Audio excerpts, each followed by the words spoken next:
오늘 마태복음 27장 15절에서부터 26절까지 아나운서와 같은 우리 노소영 집사님의 성경 낭독으로 잘 읽었습니다. 귀가 맑아졌지요? 네, 아주 청량하게 하나님의 말씀을 또박또박 읽어주셔서 너무 감사합니다. 예수님께서 십자가형을 언도받으시는 비극적이고 또 중대한 순간을 오늘 아침 시간에 같이 묵상하려고 합니다. 6월절이 곧 다가오기 때문에 그 6월절에 들뜬 열기 속에서 로마 총독 빌라도의 관저의 뜰 안이 아주 혼란스러웠습니다. 이유는 예수라고 하는 사람과 그 밖에 유명한 강도였던 바라바라고 하는 사람의 재판이 막 시작되었기 때문에 군중들이 그 재판을 보려고, 그 또 재판의 결과를 보려고 많이들 몰려왔습니다. 이 군중들은 맹목적인 외침과 또 종교 지도자들의 교활한 선동에 의해서 우리 예수님을 십자가에 못 박아야 된다고 하는 이야기를 외치는 사람으로 바뀌게 되죠. 그리고 마침내 우리 주님은 이런 사람들에 의해서 완전히 십자가에 매달리는 일들을 경험하게 됩니다. 우리 주님은 항상 어떤 상황에서든지 늘 진실 앞에서 어떤 선택을 해야 되는지를 보여주셨는데, 이 불의한 일들이 판을 치는 세상 속에서 우리는 어떤 책임을 감당하고 있는가, 또 어떤 선택을 해야 되는가, 이런 것을 2000년 전의 사건을 통해서 이 고난주간에 묵상을 해보려고 합니다. 오늘 말씀은 어떻게 보면 저희들에게 아주 날카로운 질문을 던지고 있습니다. 너는 어떤 선택을 지금 하고 있느냐? 너는 이런 상황에서 어떤 선택을 앞으로도 할 거냐라고 하는 질문을 이 말씀은 던지고 있는 겁니다. 오늘 말씀을 통해서 십자가 앞에서 선 우리 자신의 모습을 정직하게 비추어 보고 다시 한번 믿음의 결단을 내리는 은혜로운 시간이 되시기를 간절히 축원합니다. 오늘 시간이 흘러서 겟세마네 밤을 지나서 예수님이 이제 로마 총독 빌라도 앞에 서 계십니다. 6월절 아침이 되었습니다. 관저들은 순례자들, 현지인들, 또 군중들, 선동하고 있는 교활한 지도자들, 이런 사람들로 북적이면서 아주 소란스러웠습니다. 오늘 15절 말씀에 보면 명절이 되면 총독이 무리의 청원대로 죄수 한 사람을 놓아주는 전례가 있더니 라고 말씀하시고 있습니다. 이 6월절은 이스라엘 백성들이 이집트에서 해방된 날을 기념하는 아주 중요한 절기이고 이스라엘 백성들이 가장 사랑하는 절기입니다. 우리나라 추석이나 구정 명절보다도 더 중요하게 생각하는 그런 절기였습니다.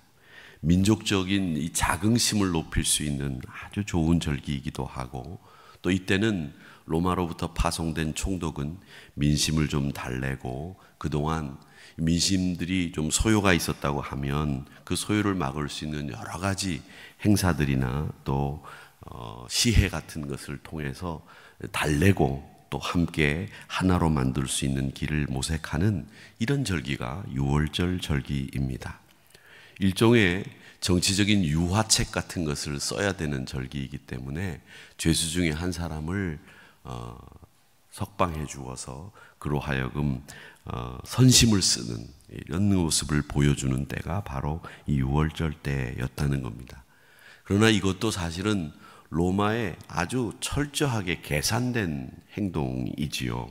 자기들의 정치적인 수완을 다 발휘해서 민심을 잘 다스려서 그들로 하여금 로마로 가는 세금과 또 노역 같은 것을 적절하게 활용하기 위해서 이 선심을 쓰는 것처럼 보였지만, 사실은 세상이라고 하는 것은 다 주면 받아내는 것이 있지요.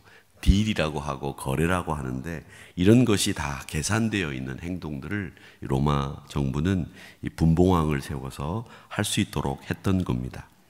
이렇게 이런 상황에서 이 빌라도의 재판이 시작이 됐는데, 이 판례를 이용하면 곤란한 상황, 즉 무죄한 이 예수를 풀어줄 수 있겠다라는 생각을 한 겁니다. 그래서 16절 말씀을 보면 그 계획의 한 축을 볼 수 있는데, 먼저는 붙잡힌 사람이 그때 바라바라 하는 유명한 죄수가 있는데 라고 하는 말씀이 나옵니다. 이 유명하다라고 하는 말은 그냥 일반적인 범죄자가 아닙니다. 유명하다라고 하는 말은 그리스 말로 악명이 높다라고 하는 뜻입니다. 여러분, 악명이 높다라고 하는 말 아시지요? 세상 사람들이 다 치를 떨 정도로 악한 일을 한 사람들을 향해서 악명 높은 범죄자 이렇게 얘기를 합니다. 아마 이 바라바라고 하는 사람은 폭동도 주도하고 살인도 서슴없이 저지르고 또 당시 사회의 불안을 조성하는 데 큰 역할을 했던 흉악범이었을 것으로 보여집니다. 이 악명 높은 바라바, 그리고 한 사람은 어떤 사람이냐? 죄도 없는 사람. 이 사람을 어떻게 할 거냐라고 했을 때 죄 없는 사람을 놓아주는 것이 정의지요. 또 그게 바른 판단이죠. 그래서 이 사람들이 원하는 이 예수의 판결을 쉽게 끌어갈 수 있다, 이런 생각을 빌라도는 했을 겁니다. 그래서 그들이 모였을 때 이 유월절에 선심 쓰는 정책을 통해서 자기의 선심도 그리고 자기들의 판단도 정확하다라고 하는 것을 보여주기 위한 여러 가지 생각들을 빌라도 나름대로 머릿속에서 했을 거라는 생각이 듭니다. 자, 그런데 여기서 어떤 일이 벌어집니까? 우리가 잘 아는 대로 사람들은 바라바를 놓아주라고 이야기를 합니다. 예수님은 정치범도 아니고 종교적인 문제로 고발을 당했습니다. 그들이 보는, 제사장들이 보는 바에 의하면 예수님은 하나님과 같다고 이야기를 했고, 또 자신이 하나님이라고도 이야기를 했고, 자신이 성전이라고도 했고, 또 자신이 스스로 내가 하나님으로부터 온 아들이다라는 이야기를 하셨습니다. 이 종교적인 논란의 중심에 있는 예수를 빌라도는 당연히 그 예수를 선택해서 자신의 공경을 피해 가야 된다라고 예상을 했는데, 이 군중들은 예수를 십자가에 못 박으라고 하는 자신의 예상과는 전혀 상관이 없는 이 선택을 하고 주장하고 외치기 시작했다는 겁니다. 이로부터 시작을 해서 역사적으로 이 비극적인 방향으로 이 사건이 흘러가기 시작합니다. 여러분, 빌라도가 왜 이토록 예수님을 놓아주려고 했을까? 18절 말씀에 보면 그 이유를 분명히 밝히고 있습니다. 이는 그가 그들의 시기로 예수를 넘겨준 줄 알미더라. 즉, 시기로 말미암아 넘겨준 것이지 죄가 있어서 넘겨준 것이 아니다라고 하는 것을 빌라도 자신도 알고 있었다라는 것입니다. 종교 지도자들은 자신의 기득권, 가지고 있는 권리를 어떻게 해서든지 지키려고 무고한 예수를 죽음으로 몰아가고 있다는 것을 이 빌라도는 정확히 알고 있었습니다. 총독으로 또 분봉왕으로 같이 헤롯과 함께 이 팔레스타인을 다스릴 정도의 지도자로서 로마로부터 인정을 받았다고 한다면 사실 그에게는 지략도 있을 것이고, 또 그에게는 어떤 타고난 집안이나 배경이 없었다고 하면 살아남을 수 있는 교활하든 혹은 성실하든 그 나름대로 그의 장점이 있었을 겁니다. 그러기에 이런 판단을 하는 것은 빌라도 입장에서는 그리 어려운 일이 아니었을 거라고 저는 보여지는데, 그 어렵지 않은 판단을 한 빌라도의 생각에는 이런 공경을 헤쳐나갈 수 있는 방법도 쉽게 머릿속에 그려졌을 겁니다. 게다가 19절의 말씀에 보면 뭐라고 되어 있느냐면, 재판석에 앉아 있는데 그의 아내가 전가를 보내옵니다. 뭐라고 전가를 보내오느냐? 그 예수라고 하는 사람 건들지 마라. 내가 어저께 꿈속에서 그 사람 때문에 굉장히 꿈이 사나웠다, 잠자리가 불편했다라는 얘기입니다. 우리나라 말로 얘기하면 꿈자리가 아주 뒤숭숭했다라는 말을 한 거죠. 사실 외경이나 또 혹은 거기에 관련된 이야기를 하는 많은 이야기들이 남아 있습니다. 그래서 예수가 어떤 일을 하게 될런지 이 빌라도의 아내는 그 이야기를 꿈속에서 다 보게 되었다라고 하는 겁니다. 꿈을 통해서 예수님의 의로움을 깨닫고 남편에게 이 일에 관여하지 말라고 간청을 한 거죠. 자신의 판단, 아내의 경고, 빌라도는 예수님이 정말 완전히 분명히 무죄하다고 하는 것을 알고 있었다라고 하는 것이죠. 그러나 안타깝게도 진실을 향한 이 작은 노력들은 종교 지도자들의 교활한 선동과 무리들의 시끄러운 그 외침 앞에 힘없이 무너집니다. 20절을 한번 보시기 바랍니다. 대제사장들과 장로들이 무리를 권하여 바라바를 달라하게 하고 예수를 죽이자 하게 하였더니, 이게 바로 선동이죠. 여러분, 저는 이 세상에서 가장 나쁜 것이 뭐냐라고 했을 때 사람을 선동하는 일이라고 생각합니다. 우리가 6.25 전쟁 당시에 많은 양민들이 학살을 당했습니다.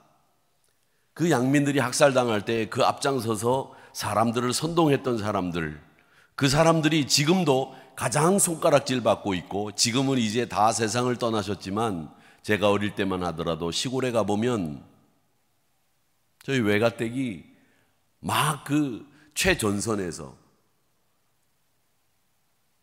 서울로 해서 남쪽으로 내려갔다가 부산으로 들어가는 그 길목에 있었던 곳이 저희 외가댁인데, 그 어르신들이 하던 얘기를 저는 어릴 때 생생하게 들었던 기억이 납니다.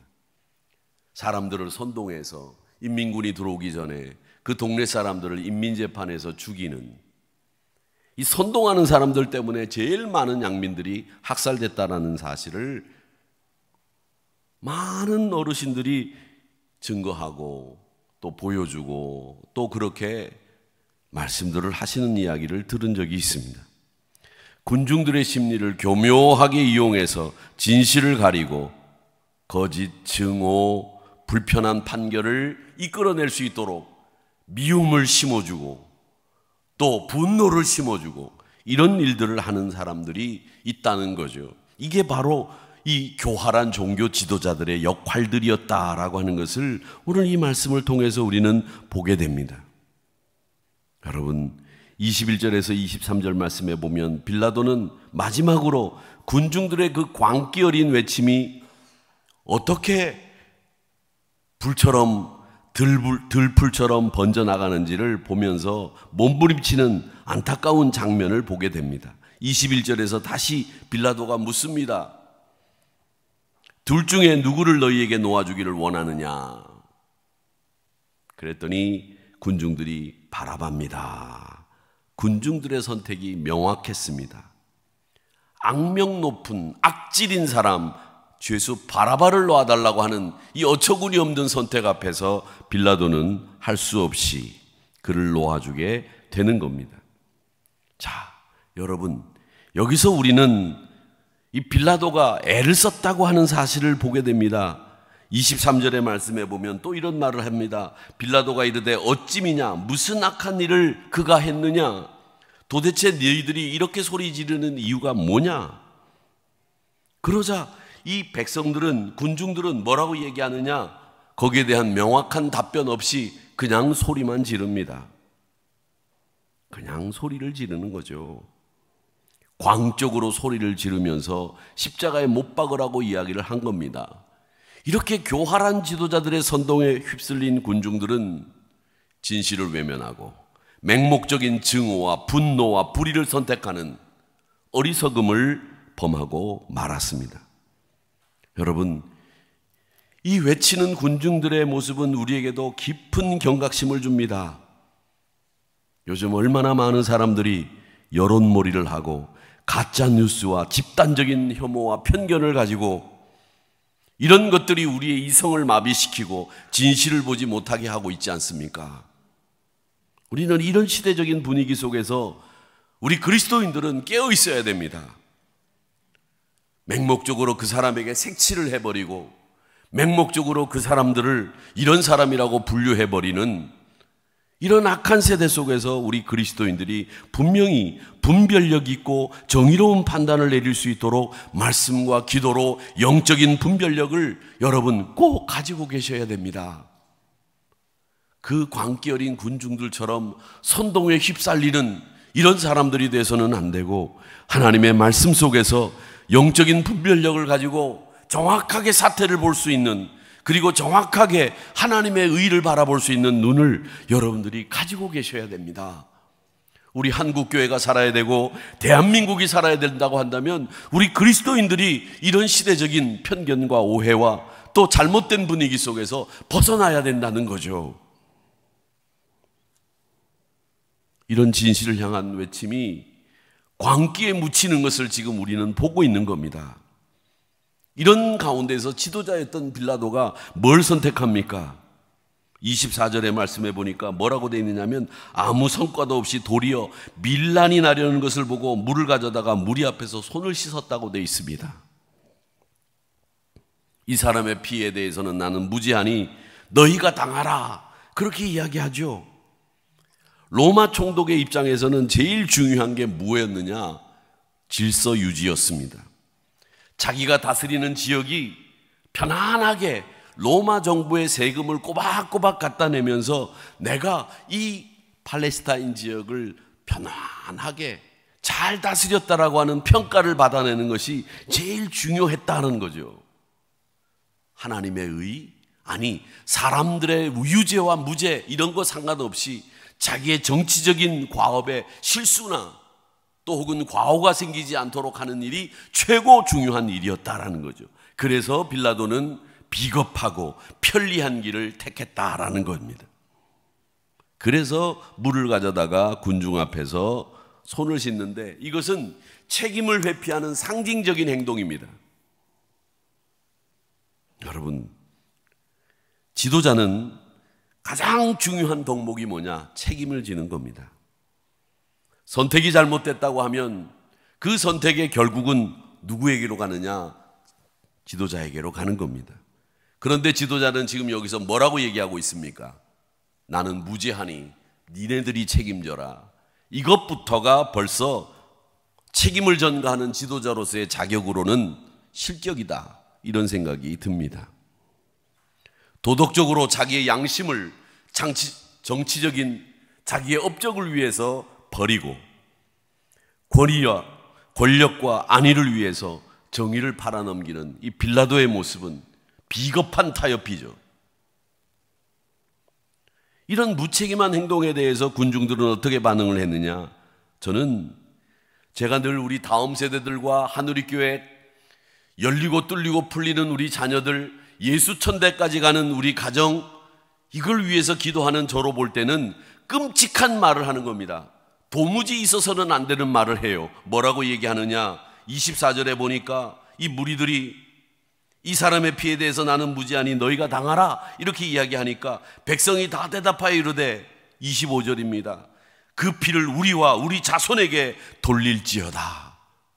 어떻게 이런 말을 할 수 있느냐는 거예요. 여러분, 정말 무서운 이야기입니다. 끔찍한 이야기입니다. 결국은 저는 이 성경의 말씀이 그대로 이루어진 것 아닙니까? 나치의 600만이라고 하는 학살이나 이런 일들이 계속해서 일어났던 것은 바로 그런 일 때문에 벌어진 것이었습니다. 여러분, 우리 믿음의 사람들은 절대로 우리 자녀들에게 해가 되는 말은 1도 하지 마셔야 됩니다. 분명히 기억하십시오. 우리 자녀들은 축복하고 세워주고, 그리고 그들을 다음 세대 신앙의 계승자로 대한민국의 주역들로 만들기 위해서 여러분의 말도 1도 그들을 저주하거나 넘어뜨리거나 부러지게 하는 말은 하셔서는 안 됩니다. 그건 그리스도인으로서의 자기 정체성을 버리는 일이에요. 군중들의 잘못된 선택과 빌라도의 책임 없는 결정과 또 백성들의 어리석은 말들이 어우러져서 정말 역사적으로 이 방향이 어디로 흘러가고 있는지를 우리는 이 말씀을 통해서 보게 되는 겁니다. 여러분, 우리에겐 선택의 중요성을 절실히 깨닫게 하는 이 부분에 군중들의 맹목적인 분위기에 휩쓸려서 불의를 선택하는 장면, 자신의 안위를 위해서 정의와 공평을 무시하고 타협을 선택하는 빌라도, 그리고 무지하신 예수님, 이것이 십자가로 우리 주님을 내몰았다라고 하는 것을 보게 되는 겁니다. 사랑하는 성도 여러분, 이 고난주간 십자가에 달리신 예수 그리스도, 그분을 바라보면서 여러분은 뭘 생각합니까? 우리의 죄를 생각하고 우리가 얼마나 주님 앞에 참 어리석고 연약한 존재인지를 깨닫는 그런 순간도 필요하지만, 구체적으로 우리 지금 2025년 이 봄에 우리가 살아가고 있는 이 정황 속에서 어떤 판단과 어떤 선택을 할 것인지 이 말씀이 우리에게 교훈하고 있지 않습니까? 어두운 세상 속에서 여러분 꼭 바름을 선택하시기를 바랍니다. 바름 선택이라고 하는 것이 어려운 게 아니에요. 무죄하면 놓아주고 유죄하면 그를 처벌하는 것이 맞는 거죠. 그런데 그 선택마저도 저버리는 이 빌라도의 타협과 편협한 생각들이, 무책임한 사고들이 결국 예수님을 죽음의 자리까지 몰게 되었다라고 하는 겁니다. 우리 사랑하는 성도 여러분, 이제 거룩한 삶을 산다고 하는 것이 거룩을 흉내내는 것이 아니라 자그마한 일에도 책임지고 바름을 선택하고 하나님의 뜻을 위해서 달려나가는 믿음의 삶을 살아가는 것, 그게 거룩한 삶이라고 하는, 어렵고 힘든 것처럼 보이지만 그 거룩한 삶을 사는 발걸음을 띄는 첫 발자국이라고 생각을 합니다. 우리 사랑하는 성도 여러분들이 그런 모습으로 우리 한우리교회를 더욱 뜨겁게 믿음의 교회로, 아름다운 복음의 보루로 삼게 하시고 이 대한민국을 살리는 믿음의 성도들이 다 되시기를 주님의 이름으로 축복합니다.